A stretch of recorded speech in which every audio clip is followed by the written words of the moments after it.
Yo, what's going on, guys? It's Tom and welcome back to a brand new video, and finally we have some F1 2017 news, and I've been waiting this for a long time, and this comes from E3 itself. And first of all, I just want to say a massive thank you for the footage that has basically been uploaded by Square Enix, which is basically a Twitch channel that streamed this 45-minute feature about the F1 game, and Lee Mather was talking about some of the features that are being showcased on it, so I'm going to link their Twitch channel down below. And this footage is all for yourselves to go check out if you want to go check it out yourselves on their Twitch channel, but I've taken it from there and the most important bits. But jumping right into it, last night basically this sort of leaked out onto the internet. I would say leak in inverted commas. Basically Amazon spoiled what the F1 game is going to feature, and it was in Spanish, so I got someone to translate it for me. And as you can see, obviously I'm English, using Google Translate itself, and we're going to sort of read through it a little bit and pause through in different sections. So first of all, we're going to kick things off with the first part, which says classic cars, 5 teams with 12 classic cars are added not only in the game but also in race mode as part of the game itself, and doesn't need DLC. So what I understand by this is that the game itself is going to feature 12 cars. Ignore the 5 teams, that's very confusing. Just basically take into account it's going to be 12 basic cars, and if I'm not mistaken, the MP44 is a pre-order exclusive, so that would make it 13 as far as I'm aware. Take that with a pinch of salt. That's basically from what I understand. Obviously this is Google Translate, so things can be a bit sketchy, but I know the MP44 from Ayrton Senna from 1998 is basically a pre-order exclusive. So 12 classic cars, and there should be a nice variety. Obviously we already got a bunch of Ferraris announced the other day, including my all-time favourite car, the F2004. So great announcement there from Codemasters. And I want to say, first of all, I was really skeptical about the classic cars, but so far they're going in the right direction, and they're classics that we can sort of resonate with from a bit more of a nearer to our time sort of vibe in F1. But moving on with the text itself, you can see that reading in the next section, it says also, as a feature of the racing challenges, single and multi-class multiplayer race mode is much more extensive. So obviously, basically the current game modes have been expanded. And this is something that you'll see later on in the video, which I'll talk about, which Lee Mather actually goes into great detail talking about it, and quite a few curious things that I'm actually quite happy with, and quite a few little details that really do just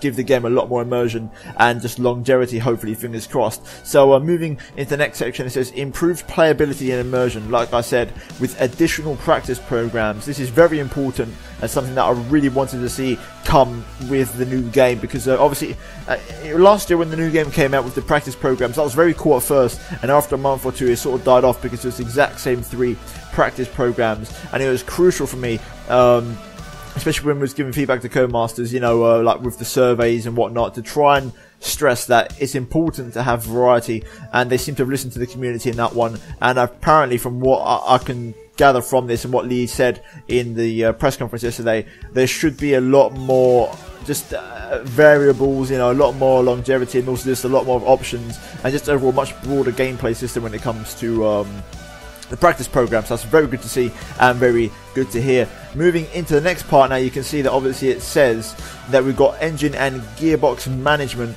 in the new engineering room. So that's something unique and different, and that actually ties into the practice programs. So you can actually basically, you can focus your car on performance, or you can focus on reliability, or both. So you can try and cater for all the needs that are necessary. And like I said, it's good to see that reliability may actually be a big factor in this year's game, because that's something that we haven't really had in past F1 games. Then it goes further on to say, plus an innovative agent office with a good reputation system, new championship mode. So I'm not exactly sure what that means. I think it loses a bit of context because of the Google Translate, but basically I believe that agent's going to have its own office, so similar to what we had in F1 2010, and a reputation system. So that's very similar to F1 2010, where you had to make your way up the tier system, trying to get yourself up the levels to try and get noticed from the bigger teams. Also a brand new sprint, a total of 20 modern and classic championship with unique medals and unlocks expanded multiplier. So basically this is going to enrich the online experience, which is really good to see. So essentially, from what I gather from that, there's going to be a sprint mode, and also you can race with a total of 20 modern cars or a total of 20 classic cars. That's something that Lee apparently said, if I'm not mistaken, if I'm not basically saying something completely not true. From what I understand, you can actually make a field of you can basically duplicate cars as much as you need with the classic ones in order to have a 20 car grid, and I've already seen a lot of hype on the AOR forums about possibly doing a classic car league, so that'd be something pretty cool. I believe you can actually run the same car 20 times, so you could have 20 F2004s, for example, and do a league on that. So that's a very nice feature there from Codemasters, so something that's going to be very different and add another dimension to especially the league racing category. Now, also just moving further on and reading down the lines, you can also see that it says procession, which doesn't really make sense. I'm going to guess that means progression more than procession. Progression and reward system with comparisons player to player, and also a lobby voting system up to 20 players. So this is basically just going back purely to what we used to have back in the day with Sprint Mode, where you could vote for like the next track, you know, vote for just certain particular elements in a lobby that you'd like to see. And like I said, similar to the past F1 games, also an online ranking system like we had back in F1 2010 and F1 2011, I believe. So we've got a ranking system now for career mode and also online, which is absolutely great to see, and it's just overall a great incentive to try and move forward and progress when it comes to just playing those game modes. And I think it's going to give people an extra element and an extra reason to try chip away and keep grinding to try and achieve those higher goals. And then finally it goes on to say new design regarding contemporary car design. Obviously that basically just means that 2017 cars are in the game, and also a new layout in the main menu, which we'll see in a moment in a few screenshots. That's actually a very tasty menu and a very nice menu. I've got to say that it's much more fresh.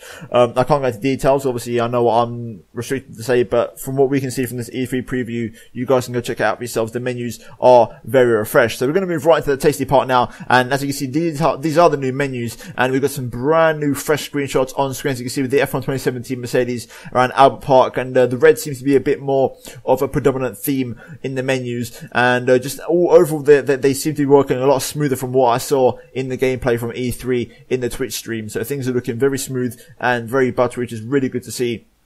And, you know, having a good functional menu is always crucial for a game to run nicely. I mean, we've had games in the past where the menu hasn't been particularly great, so it's just good to see a bit of change. And also, they do actually look fairly refreshed. I know a few further details which I'm not going to mention, but overall the menus do look much better and much more cleaner and crisp. And moving now into the main part, this is Lee Mather on screen, you can see right now, just talking about the game. And we're currently just jumping into a time trial around Bahrain. As you can see, the new menus once again just coming into effect. They have the sort of red theme, and we're currently on board with the HAAS. From what I've seen, the HAAS was the only car available from E3, at least I can see from all the gameplays. And Lee's just talking to the presenter here about certain elements in the game, and we can see the first shot of a 2017 car. As you can see, it's a HAAS car around Bahrain, and so far graphically nothing spectacular, but I'm going to leave you with Lee for a second here as he just talks about a few of the features on the game. So last year was quite a linear system. This year it's very much an R&D, a very wide-ranging sort of skills tree system almost.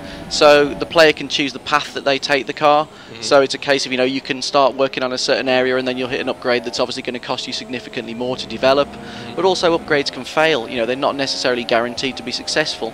So that's where the player can also look at improving areas of the team so that the R&D upgrades are delivered either earlier or you know, with a level of reliability that they might not have had previously. So as you can see, Lee going right into depth with what I said before about the expanded practice programs, and they seem to have really put to hard work and got to hard work and really tried to nail down and make practice much more fundamental, and not just practice session itself, also behind the scenes in the paddock, speaking to your agent, trying to sort out the R&D room, and just a load more features which seem to be really heavily tailored towards trying to improve that development experience and trying to really live the life when it comes to the R&D side of Formula 1. So that's a really nice feature to see, and I'm actually really excited to see exactly how that gets implemented into the game and how that works out. Obviously, based off of this, I'm going to assume that the paddock, just a section as a whole, is much more, is much more developed, and also compared to F1 2016, maybe you can be a bit more mobile in the paddock and not just always be in a in a certain section where you're always sat down. You can actually be constantly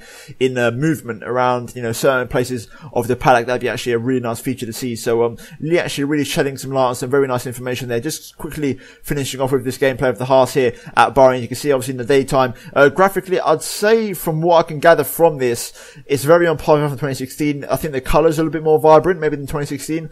Maybe the overall the color palette is a bit lighter, but that's from what I can gather from obviously a poor quality stream. But finally, I'm looking at another menu section. This time it's a track selection with a very nice screenshot of Bahrain in the background there, and just touching up once again on the new menu section. I'll do another quick little short screenshot of the menus later on down the line to show you a new feature in the game. But now moving into the second half of the gameplay, and this is the well-renowned Red Bull RB6, and I'm just going to leave you with a quick snippet of sound, and also Lee talking about a few features of this particular element of cars.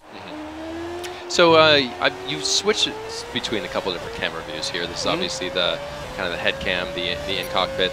I'm trying not to make you toggle between them as you're taking a corner. So as you can see, they're just quickly talking about a few cameras, and we're just going to run on board with a few different cameras with Lee right now. But really, I've got to say, you can hear in the sound snippet, and I can guarantee you guys, this RB6 2010 car sounds absolutely incredible. Like, it sounds really, really nice and crisp. And also, I actually went to Google like what the actual F1 2010 car sounded like on the F1 2010 game after I heard this, and you can really see the improvement, and the car sounds really, really crisp. And in my opinion, the F 2007, which is a car I'll show later on in the video, is even more crisp than this one, because obviously those cars used to rev a little bit higher than these ones on the rev meter, almost hitting 20,000 RPM. So those ones were much nicer. Right now, as you can see on screen, Lee is just doing a challenge, which is almost like a time attack sort of thing, going through the gates at a certain pace, trying to beat a certain timer before you run out of time. But it's great to see the 2010 Red Bull back in action, and it's one of them classic cars that are really relevant and, you know, just resonate with us, the more modern F1 fan. But now just the final screenshot regarding the menus,